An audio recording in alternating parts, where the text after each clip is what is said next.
Hello friends, educational fact channel में आपका स्वागत है। हाजिर है आपके लिए आज की एक नई वीडियो को लेके। इस वीडियो में हम पब्लिक एड के 150 क्वेश्चन डिस्कस करने वाले हैं और इसमें वैसे तो हमने पहले भी आपके लिए वीडियोस लाई है, 2-3 वीडियोस लाई है पहले भी। अगर आपने वो नहीं देखी तो इस वीडियो के डिस्क्रिप्शन बॉक्स में वो आपको प्लेलिस्ट का लिंक मिल जाएगा, वहाँ से आप देख सकते हैं। इस वीडियो में हम ये लास्ट वाले जो इसमें टॉपिक्स है वो कवर करेंगे। इसमें आप यहाँ से देख सकते हैं पब्लिक फाइनेंस से लेके इसमें वैसे तो बहुत सारी चीज़ें ऐसी है जो आपकी इकोनॉमिक्स में ऑलरेडी कवर हो जाती हैं। अब इसमें हम आपके 150 क्वेश्चन डिस्कस करेंगे, तो कुछ एक क्वेश्चन उसमें यूनिक होंगे, कुछ एक क्वेश्चन जो है वो मिलते-जुलते होंगे। तो फटाफट से जो है वीडियो को स्टार्ट कर लेते हैं फिलहाल, क्योंकि पेपर चाहे जैसा भी आए, जो आपके मेन सब्जेक्ट्स हैं वो तो आपको कवर करने ही पड़ेंगे। तो चलिए स्टार्ट करते हैं आज की वीडियो। पहला क्वेश्चन है, स्वतंत्र भारत का पहला केंद्रीय बजट किसने पेश किया था? तो इसका राइट आंसर ऑप्शन बी हो जाएगा, आर के षणमुखम चिट्टी। ऑप्शन बी इसमें राइट आंसर है। आरबीआई का मुख्यालय जो है वो कहाँ स्थित है? तो ये तो इजी क्वेश्चन है, ये आपका मुंबई में है। ऑप्शन डी आपका राइट आंसर है। संविधान के किस अनुच्छेद में वार्षिक वित्तीय विवरण का उल्लेख है? तो अगर बजट का उल्लेख कहेंगे तो बजट का तो नहीं है, इसके लिए वार्षिक वित्तीय विवरण यूज़ किया गया है, वो आपका आर्टिकल 112 में है। ऑप्शन बी आपका राइट आंसर है। तो ये आपका देख सकते हैं पॉलिटी में ये कवर हो जाती है चीज़ें। वित्त आयोग के अध्यक्ष और सदस्यों की नियुक्ति कौन करता है? तो ये भी आपकी पॉलिटी में आपने पढ़ा ही होगा, राष्ट्रपति है आपका। ऑप्शन सी राइट आंसर है। जीएसटी परिषद का मुख्यालय कहाँ स्थित है? तो ये आपका न्यू दिल्ली में है। ऑप्शन बी आपका इसमें राइट आंसर है। निम्नलिखित में से कौन सा एक प्रत्यक्ष कर नहीं है? इसमें से आपका जो डायरेक्ट टैक्स नहीं है वो आपने बताना है। तो आपका सेवा कर यानी कि सर्विसेज टैक्स को अब जो है वो जीएसटी में शामिल कर दिया गया है। तो ऑप्शन सी आपका इसमें राइट आंसर जो है वो हो जाएगा।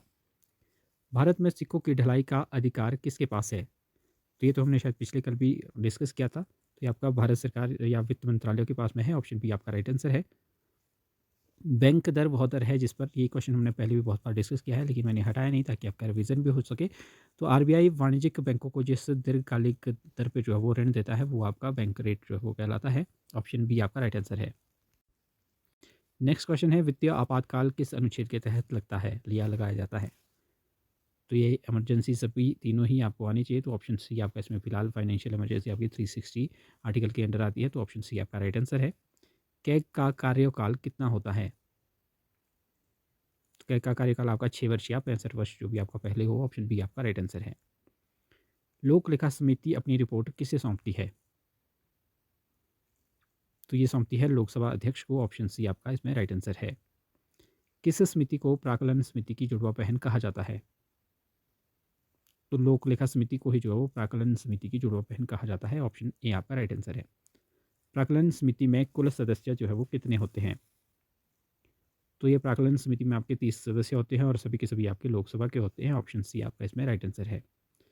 संसद में धन विधेयक पेश करने के लिए किसकी पूर्व अनुमति आवश्यक है? तो ये सारे क्वेश्चन आप कहीं ना कहीं ज़रूर पॉलिटी में पढ़ते हैं। तो ऑप्शन सी इसमें राष्ट्रपति आपका राइट आंसर है। संसद द्वारा विनियोग विधेयक पारित किए बिना क्या सरकार पैसा निकाल सकती है? तो नहीं निकाल सकती। ऑप्शन बी आपका इसमें राइट आंसर है। डिजिटल इंडिया मिशन की शुरुआत कब हुई थी? तो ये 1 जुलाई 2015 को। ऑप्शन बी आपका राइट आंसर है। ई कॉमर्स का वह प्रकार क्या है जिसमें एक उपभोक्ता दूसरे उपभोक्ता को सामान बेचता है, जैसे OLX? तो ये आपका C2C कहलाता है वो। ऑप्शन बी आपका इसमें राइट आंसर है। सी आपका राइट आंसर है, सॉरी। डिजी लॉकर का मुख्य उद्देश्य क्या है? तो इसका उद्देश्य है दस्तावेजों का सुरक्षित डिजिटल भंडारण और सत्यापन। ऑप्शन बी आपका राइट आंसर है। ई लर्निंग प्लेटफॉर्म दीक्षा मुख्य रूप से किसके लिए है? तो ये आपका स्कूलों में यूज़ होती है, शिक्षकों और छात्रों के लिए है। ऑप्शन बी आपका इसमें राइट आंसर हो जाएगा। नेक्स्ट आपका है, भारत में ई कोर्ट परियोजना का उद्देश्य क्या है? तो न्यायपालिका को सूचना प्रौद्योगिकी से जोड़ना। ऑप्शन बी आपका राइट आंसर है। भारत में आपदा प्रबंधन अधिनियम किस वर्ष लागू हुआ? तो ये हुआ 2005 में। ऑप्शन बी आपका राइट आंसर है। राष्ट्रीय आपदा प्रबंधन प्राधिकरण का पदेन अध्यक्ष कौन होता है? तो इसमें प्रधानमंत्री होते हैं। ऑप्शन सी आपका राइट आंसर है। SDRF का पूर्ण रूप आपको बताना है। तो ये आपका state disaster response force. Option A आपका राइट आंसर है। NDRF की बटालियन की मुख्य जिम्मेदारी जो है वो क्या होती है? जिम्मेदारी आपदा के समय राहत और बचाव कार्य। ऑप्शन बी आपका राइट आंसर है। जिला आपदा प्रबंधन प्राधिकरण का नेतृत्व कौन करता है?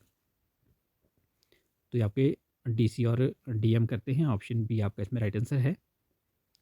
हिमाचल प्रदेश का गठन कितनी रियासतों को मिलाकर हुआ था? ये क्वेश्चन मैंने इसलिए ऐड किया है क्योंकि पिछले कल भी आपने देखा होगा कि सिंपल क्वेश्चन आया था कि आपके हिमाचल प्रदेश में कितने ज़िले हैं। तो ये आपका ऑप्शन बी फिलहाल इसमें राइट आंसर जो है वो हो जाएगा। 1951 में हिमाचल प्रदेश की को किस श्रेणी का जो राज्य है वो बनाया गया था 1951 में? तो ये आपका पार्ट सी का। हिमाचल प्रदेश के प्रथम उपराज्यपाल कौन थे? तो ये थे आपके मेजर जनरल हिम्मत सिंह। ऑप्शन ए आपका राइट आंसर है। हिमाचल प्रदेश को पूर्ण राज्य का दर्जा देने वाला विधेयक संसद में कब पारित हुआ? तो यह था 1970 को। ऑप्शन बी आपका इसमें राइट आंसर है। हिमाचल प्रदेश उच्च न्यायालय के प्रथम मुख्य न्यायाधीश कौन थे? तो ये थे आपके एम एच वेग। ऑप्शन ए आपका राइट आंसर है। भारत शिमला को भारत की ग्रीष्मकालीन राजधानी कब घोषित किया गया था? तो आपका लॉरेंस द्वारा 1864 में। ऑप्शन बी आपका इसमें राइट आंसर है। हिमाचल प्रदेश सचिवालय भवन का नाम क्या है? तो इसका नाम है इलरसली। ऑप्शन बी आपका राइट आंसर है। नेक्स्ट क्वेश्चन है, प्राचीन काल में हिमाचल प्रदेश के प्रशासनिक ढांचे में जनपद का क्या अर्थ था? ये था जनजाति गणतंत्र। ऑप्शन बी आपका राइट आंसर है। बिलासपुर रियासत का हिमाचल प्रदेश में विलय कब हुआ? तो ये आपका हुआ था 1 जुलाई 1954 को। ऑप्शन बी आपका राइट आंसर है। हिमाचल प्रदेश लोक सेवा आयोग के प्रथम अध्यक्ष कौन थे? तो ये थे आपके के एस कटोच। ऑप्शन ए आपका राइट आंसर है। राजस्व घाटा क्या है? तो राजस्व व्यय माइनस राजस्व प्राप्ति। ऑप्शन बी आपका राइट आंसर है। भारत में शून्य आधारित बजट यानी कि जीरो बेस्ड बजटिंग का जनक किसे माना जाता है? तो ये आपका पीटर पायर को। ऑप्शन ए आपका राइट आंसर है। सीबीआईसी का संबंध किस प्रकार के करों से है? तो ये आपका अप्रत्यक्ष कर और सीमा शुल्क। ऑप्शन बी आपका इसमें राइट आंसर है। निम्नलिखित में से कौन सा ई स्वास्थ्य का उदाहरण है? तो ये सभी आपके ई स्वास्थ्य के उदाहरण हैं। ऑप्शन डी इसमें आपका राइट आंसर हो जाएगा। हिमालयी क्षेत्र में आपदा प्रबंधन के लिए विशेष चुनौती क्या है? तो हिमालयी क्षेत्र में आपका भूकंप और भूस्खलन। ऑप्शन बी आपका राइट आंसर है। एचपी प्रशासनीय न्यायाधिकरण के प्रथम अध्यक्ष कौन थे? तो ये थे न्यायमूर्ति हीरा सिंह ठाकुर। ऑप्शन ए आपका राइट आंसर है। 15वें वित्त आयोग ने केंद्रीय करों में राज्यों की हिस्सेदारी कितनी तय की है? तो ये आपका 41%। ऑप्शन बी आपका इसमें राइट आंसर है। आरबीआई का मुख्य कार्य क्या है? तो एक तो नोट जारी करना, दूसरा मौद्रिक नीति बनाना। ऑप्शन बी आपका राइट आंसर है। स्वयं क्या है? तो ये एक मुफ्त ऑनलाइन शिक्षा पोर्टल है। ऑप्शन बी आपका राइट आंसर है। राज्य आपदा प्रबंधन प्राधिकरण का मुख्यालय हिमाचल में कहाँ है? तो ये है आपका शिमला में। ऑप्शन सी आपका राइट आंसर है। जीएसटी किस प्रकार का कर है? तो ये है आपका डेस्टिनेशन बेस्ड कर। ऑप्शन बी आपका राइट आंसर है। हिमाचल प्रदेश में लोकायुक्त की नियुक्ति कब हुई प्रथम बार? तो ये हुई थी 1983 में। ऑप्शन बी आपका राइट आंसर है। संसद में कटौती प्रस्ताव कौन लाता है? तो ये लाता है विपक्ष। ऑप्शन बी आपका इसमें राइट आंसर है। ई गवर्नेंस का क्या लाभ है? तो ये सभी लाभ आपके ई गवर्नेंस के हैं। ऑप्शन डी आपका राइट आंसर है। हिमाचल प्रदेश के किस जिले को छोटी काशी कहा जाता है? तो ये आपका मंडी को कहा जाता है। आरबीआई की स्थापना किस आयोग की सिफारिश पर की गई थी? तो ये आपका हिल्टन यंग आयोग था। ऑप्शन ए आपका इसमें राइट आंसर है। भारत में वित्तीय वर्ष की अवधि क्या है? तो यह आपकी 1 अप्रैल से 31 मार्च। ऑप्शन बी आपका राइट आंसर है। मौद्रिक नीति का निर्धारण कौन करता है? तो ये आपका आरबीआई करता है। ऑप्शन बी आपका राइट आंसर है। राजस्व प्राप्ति और राजस्व व्यय के अंतर को क्या कहते हैं? तो ये तो माइनस करके ऊपर भी क्वेश्चन डिस्कस किया था हमने। राजस्व घाटा। ऑप्शन बी आपका राइट आंसर है। जीएसटी परिषद का अध्यक्ष कौन होता है? तो केंद्रीय वित्त मंत्री। ऑप्शन बी आपका राइट आंसर है। भारत का पहला बजट कब पेश किया गया था स्वतंत्रता के बाद वाला? तो ये आपका ऑप्शन ए 1947 में। किसने किया था वो हमने पहला ही क्वेश्चन डिस्कस किया है। फिस्कल फेडरलिज्म का अर्थ क्या है? तो ये है केंद्र और राज्यों के बीच वित्तीय संसाधनों का बंटवारा। ऑप्शन बी आपका राइट आंसर है। निम्नलिखित में से कौन सा कार्य आरबीआई का नहीं है? तो जनता को प्रत्यक्ष ऋण देना, ऑप्शन सी आपका इसमें राइट आंसर है। रेपो रेट वह दर है जिस पर आपका बैंक आरबीआई से पैसे उधार लेता है, ऑप्शन बी आपका राइट आंसर है। वित्त आयोग अपनी रिपोर्ट किसे सौंपता है? तो ये आपका भारत के राष्ट्रपति को, ऑप्शन सी आपका राइट आंसर है। संसद में शून्यकाल का समय क्या है? तो ये आपका 12 से 1 बजे तक, ऑप्शन बी आपका राइट आंसर है। लोक लेखा समिति का अध्यक्ष आमतौर पर क्या होता है? कौन होता है, सॉरी, क्या नहीं। तो ये आपका विपक्ष का नेता, ऑप्शन सी आपका राइट आंसर है। लोक लेखा समिति का अध्यक्ष आमतौर पर कौन होता है? तो ये होता है विपक्ष का नेता, ऑप्शन सी आपका राइट आंसर है। संसद की किस समिति को किफ़ायत समिति भी कहा जाता है? तो ये है आपकी प्राक्कलन समिति, ऑप्शन बी आपका राइट आंसर है। संवैधानिक रूप से भारत की संचित निधि से धन निकालने के लिए किसकी अनुमति अनिवार्य है? तो ये आपकी भारतीय संसद की, ऑप्शन सी आपका इसमें राइट आंसर है। अनुच्छेद 112 के तहत वार्षिक वित्तीय विवरण किसे कहा जाता है? तो ये आपका बजट को कहा जाता है, ऑप्शन बी आपका राइट आंसर है। अनुपूरक अनुदान की मांग कब की जाती है? तो जब स्वीकृत राशि अपर्याप्त हो जाए, ऑप्शन बी आपका राइट आंसर है। विनियोग विधेयक का उद्देश्य क्या है? संचित निधि से धन निकालना, ऑप्शन बी आपका राइट आंसर है। उमंग ऐप का मुख्य उद्देश्य क्या है? तो यह सभी सरकारी सेवाओं तक एक ही पोर्टल से पहुंच, ऑप्शन बी आपका राइट आंसर है। ई गवर्नेंस का G2C मॉडल क्या है? तो G2C मतलब government to citizen, option B आपका राइट आंसर है। ई हेल्थ के संदर्भ में ई संजीवनी क्या है? तो ये है आपका टेली परामर्श प्लेटफॉर्म, ऑप्शन बी आपका राइट आंसर है। डिजिटल हस्ताक्षर किस अधिनियम के तहत कानूनी रूप से मान्य है? तो ये है आपका आईटी अधिनियम 2000, ऑप्शन ए आपका राइट आंसर है। ई लर्निंग में MOOC का अर्थ क्या है? तो इसका अर्थ है massive open online course, option A आपका राइट आंसर है। भारत में सूचना प्रौद्योगिकी मंत्रालय का वर्तमान नाम क्या है? तो वर्तमान नाम है आपका इलेक्ट्रॉनिकी और सूचना प्रौद्योगिकी मंत्रालय, ऑप्शन बी आपका राइट आंसर है। नेक्स्ट है ई कॉमर्स में फ्लिपकार्ट और अमेजन मुख्य रूप से किस श्रेणी में आते हैं? तो इनका आप काफ़ी यूज़ करते होंगे, तो ये आपका B2C में आते हैं, ऑप्शन बी आपका राइट आंसर है। राष्ट्रीय आपदा प्रबंधन संस्थान कहाँ स्थित है? तो ये है आपका न्यू दिल्ली में, ऑप्शन सी आपका राइट आंसर है। डिजास्टर मैनेजमेंट के साइकिल में कौन सा चरण शामिल नहीं है? तो इसमें आपका निर्माण नहीं है, ऑप्शन सी आपका इसमें राइट आंसर है। राज्य आपदा प्रबंधन प्राधिकरण का अध्यक्ष कौन होता है? तो मुख्यमंत्री, ऑप्शन बी आपका इसमें राइट आंसर है। राज्य की बात हो रही है। भारत में राष्ट्रीय आपदा मोचन बल का गठन किस वर्ष हुआ? NDRF का। तो ये हुआ 2006 में, ऑप्शन बी आपका राइट आंसर है। सेंडाई फ्रेमवर्क का संबंध किससे है? तो यह है आपदा जोखिम न्यूनीकरण, ऑप्शन बी आपका राइट आंसर है। भूकंप की तीव्रता मापने के लिए किस उपकरण का उपयोग होता है? तो यहाँ का सिस्मोग्राफ का, ऑप्शन बी आपका राइट आंसर है। हिमाचल प्रदेश के प्रथम राज्यपाल कौन थे? तो ये थे आपके NC मेहता, ऑप्शन बी आपका राइट आंसर है। 1948 में गठन के समय हिमाचल प्रदेश में कितने जिले थे? तो 4 जिले थे, मंडी, चंबा, सिरमौर, महासू। हिमाचल प्रदेश लोक सेवा आयोग का मुख्यालय कहाँ है? तो ये आपका शिमला निगम विहार में है, ऑप्शन सी आपका राइट आंसर है। महासू जिले का नाम बदलकर शिमला कब किया गया और पुनर्गठन हुआ?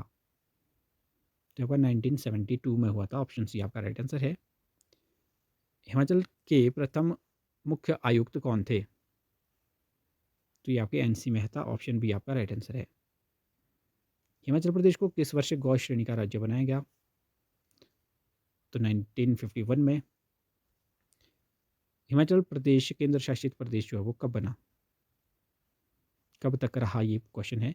तो ये आपका 1956 से 1971 तक रहा था, ये आपका ऑप्शन बी इसमें राइट आंसर है। कांगड़ा, कुल्लू और लाहौल स्पीति को पंजाब से निकालकर हिमाचल में कब मिलाया गया? तो ये आपका 1 नवंबर 1966 को, ऑप्शन सी आपका राइट आंसर है। हिप्पा कहाँ स्थित है? हिमाचल प्रदेश प्रशासनिक अकादमी, जिसको कि हाल ही में नाम बदल के उसमें डॉक्टर मनमोहन सिंह आगे जोड़ दिया गया, ये आपका शिमला में है, फेयरलॉन्स में। ऑप्शन बी आपका राइट आंसर है। हिमाचल प्रदेश विधानसभा की कुल कितनी सीटें हैं?